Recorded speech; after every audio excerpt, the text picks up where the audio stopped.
Yo, what's poppin', y'all? It's your boy Stacks, and I'm back at you with another episode of Grew Up Inside. As always, appreciate everybody that's been viewing my videos, tuned in, rocking with me since day one. You know what I'm saying? And if you haven't done it yet, go ahead and hit that subscribe button with the little notification bell. That way, every time your boy drop a new video, you can view my shit first.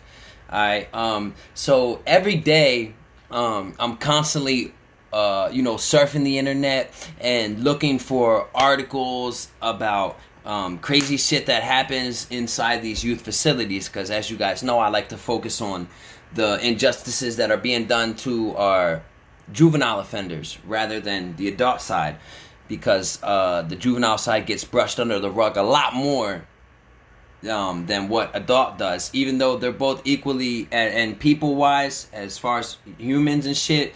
But, I feel like we need to start shedding light on these juvenile camps, man, because shit is just buck wild, off the chain.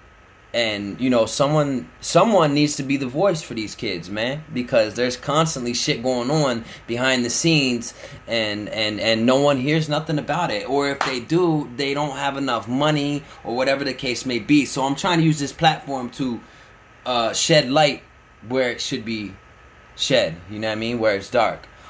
So yeah, every day I'm searching and shit and looking for different stuff. So I came across the article, and it's about a gang fight, as they quoted it, that happened in a juvenile center, because in one spot there were at least 4 staff members that tested positive for COVID-19. This is in New York City, Brooklyn to be exact. 4 different staff members that got tested positive for COVID.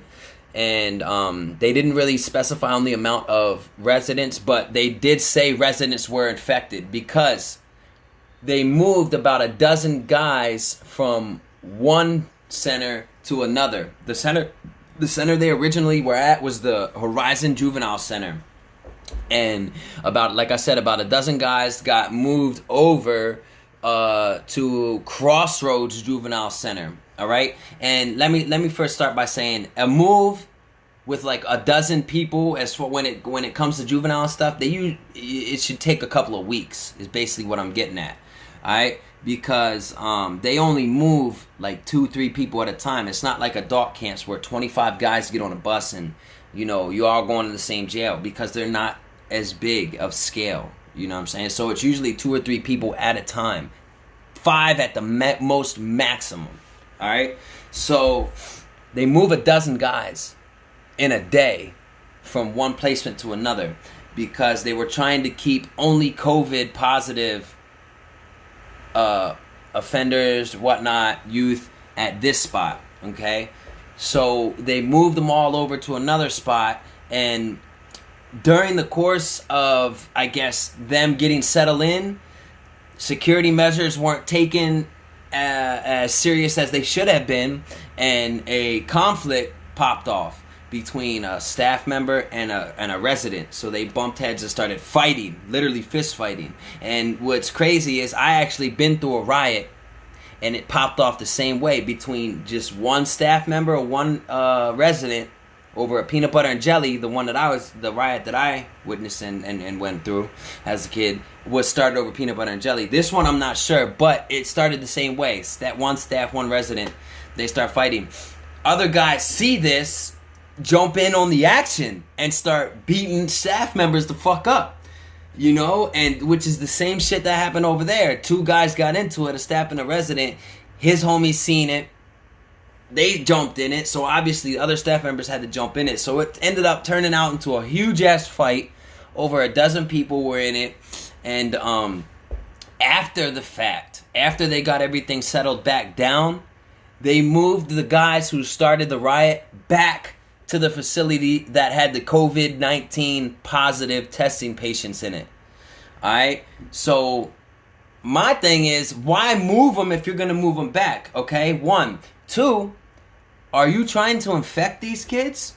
Because if you know that it's first of all, what the fuck are you doing about the guys that have COVID? You know what I'm saying? This isn't adult camps. These dudes aren't in here for murder. You know what I mean? Granted, they broke the law, they were in trouble, okay? But what are you doing to try and prevent? You know, how are these so many? 4 different guards were tested positive. At least 4 different guards. That's just the ones that they know about.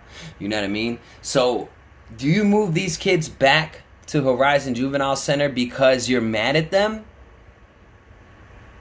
Comment below what you think. Do you think they moved them back because they had to, or did they move them back out of spite? Okay, you motherfuckers want to fight us and hurt my staff members? Because there were staff with abrasions to the face. I have the article. I'm going to read it. And I'll also bring it up on screen and leave links in the comment for you guys to check out the article yourself. But it's just crazy, man. Let me know what y'all think, man.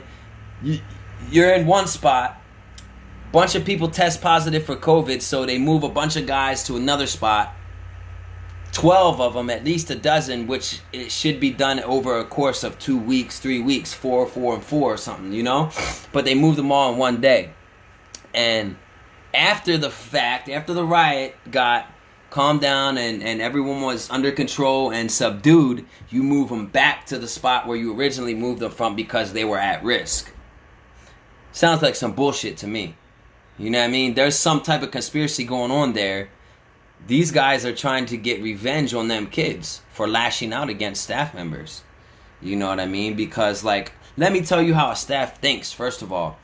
When you fight against them, you know, they're thinking like, oh, this is just a fucking job. You know, I'm coming here to watch these guys and they're going to fight me over, let's say it's a peanut butter and jelly. All right. To them, it's just a piece of shit peanut butter and jelly, and you're really going to punch me in the face over that. But to us, the guys that are there 24/7 starving, because let me tell you, the meals in juvenile aren't much better than the meals in motherfucking adult camps. You know what I mean? They're still giving us TV dinners, you know? And so to you, it's just a peanut butter and jelly. But to me, that's my motherfucking stomach growling till breakfast. That's me scratching my back because my stomach itches. You know, my stomach's touching my back. So, you know, I understand, yeah, it was an Uncrustable, whatever, or whatever the case is and why it popped off. But to us, that shit, we hold what we had when we're locked up close and dear to us because that's all the hell we got. You know what I mean? And they don't see it from our side, which they're supposed to, because it's not like in adult, you could just be a Joe Schmo off the fucking street and go and apply at the jail and get a job. No, you actually have to do some college courses and whatnot to become a counselor and stuff. Now, granted, a lot of times they do hire Joe Schmoes, but 80% of these people who have been to college, like for a psychology degree, yada yada, youth, counseling, this and that, they're supposed to know how to deal with us. You know, so they're not supposed to spite and hold anything against us and try to get revenge on us, which is what I think happened in this situation, which is why I'm reporting on it. You know what I'm saying? So, yeah, man, I'm just going to go ahead and read the article. The heading for it is Gang Riot Erupts at Juvenile Detention Center Where Detainees Had Been Transferred Amid Coronavirus Fears. All right. A gang fight erupted at a Brooklyn juvenile center after young offenders were shuffled around as part of a plan to shelter all detainees with coronavirus symptoms under one roof, police said Wednesday. 30 responding officers. Hold up. So it took 30 cops to subdue 12 people. Comment below if you think them dudes were getting beat up during the process of, you know, being subdued. I can guarantee you they were. I guarantee you they were catching mace, tasers, knees to the back, because I've been through a riot in a juvenile center where state police had to come and fucking, you know, subdue everyone. I told the story on Death's channel and I spoke about it on my channel too, man. So let's see here. 30 responding officers broke up the brawl at the Crossroads Juvenile Center in Brooklyn just before midnight Sunday. The NYPD said no arrests were made. How you gonna arrest someone if they're already locked up? I got about 8 kids fighting with the ACS, Administration for Children's Services. That's what they call the staff members. Guards here. I got 1 injury. You got 1 ACS guard with injuries to the face. See, told you his face got fucked up. But I can't guarantee it, but I'd be willing to bet money that staff probably provoked it. You know, maybe dude was moving too slow or something, or he could have been having a bad day. You know, who wants to come to work? Let me stop. Who would want to come to work knowing they might catch COVID? You know, but they're forced to come to work because they got to take care of their families and so on and so forth, you know. But just imagine the attitude you'd have at work if you had to go and basically babysit kids, you know what I mean, and you had to do it, you know, you'd be pissed. So youths who did not have known coronavirus symptoms had been transferred from Horizon Juvenile Center in the Bronx to the Brooklyn site, according to a Horizon staffer. They were sent back to Horizon after the brawl. See, I told you they sent them back to Horizon. Even though the city is trying to house only COVID-positive youths there, the employee added. Should have said, the employee added smugly. Like, come on, man. They shipped all the Bronx kids to Brooklyn, the staffer, who requested anonymity out of fear of retaliation, told the Daily News. So those kids that were shipped to Brooklyn, they caused a riot. So the kids from Bronx went to Brooklyn. So it could have been a Bronx-Brooklyn thing, you know, because I know the boroughs don't get along. The staffer said about a dozen youths were transferred back and forth from Horizon, adding that things at the Bronx site are now calm. Obviously, you beat everyone up and then sent them back to where they came from. We took immediate action to de-escalate the situation and secure the safety of youth and staff, ACS spokeswoman Chanel Caraway said in a statement. We continue to review the incident and we are taking steps to implement additional protocols and programming to engage youth.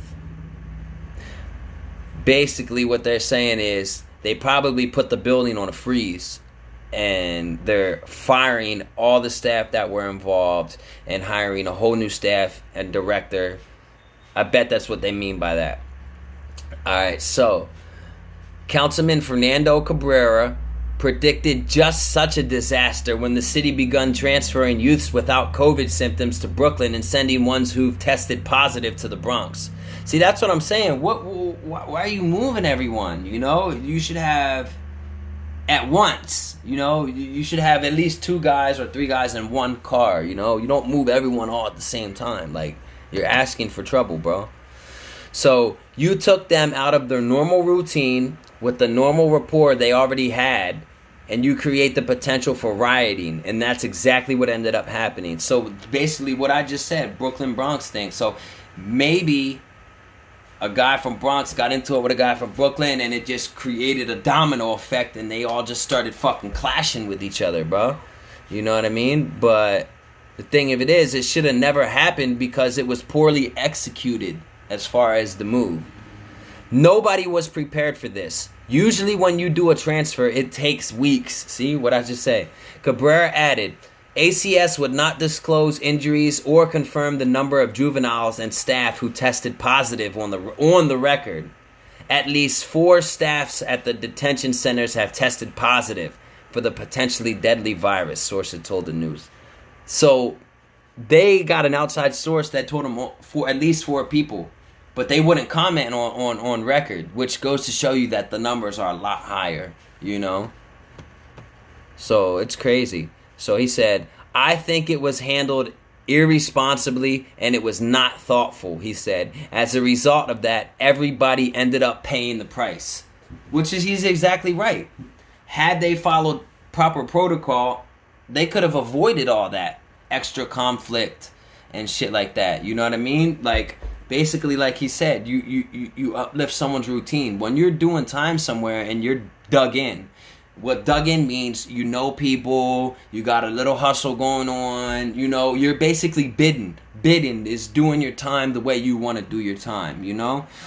Doing your time, not letting your time do you. So when you get uprooted from that and just thrown into another situation, you got a bunch of different personalities that might be bidding differently than you, and it's going to cause conflicts and fights and are going to happen and break out because in lockup, whether it's jail or fucking juvenile, a piece of pencil lead is fucking $1,000.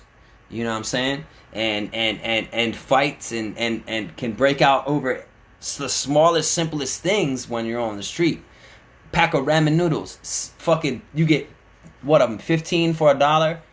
But in there, one will get your fucking jaw broke, head split, face pushed back. You know what I mean? So you just got to be careful, man. So let me know in the comments what y'all think, man, about this whole gang riot that took place, man. Do you think that the staffs handled the residents improperly, which is kind of why everything popped off? And what do you think about them moving the guys back to the center that had the COVID positive after the riot happened? Comment down below. Let me know what y'all think, man. I hope y'all enjoying the content. Go ahead and subscribe. Hit the notification bell. Trying to get this shit up to 1K. Till next time, man. You.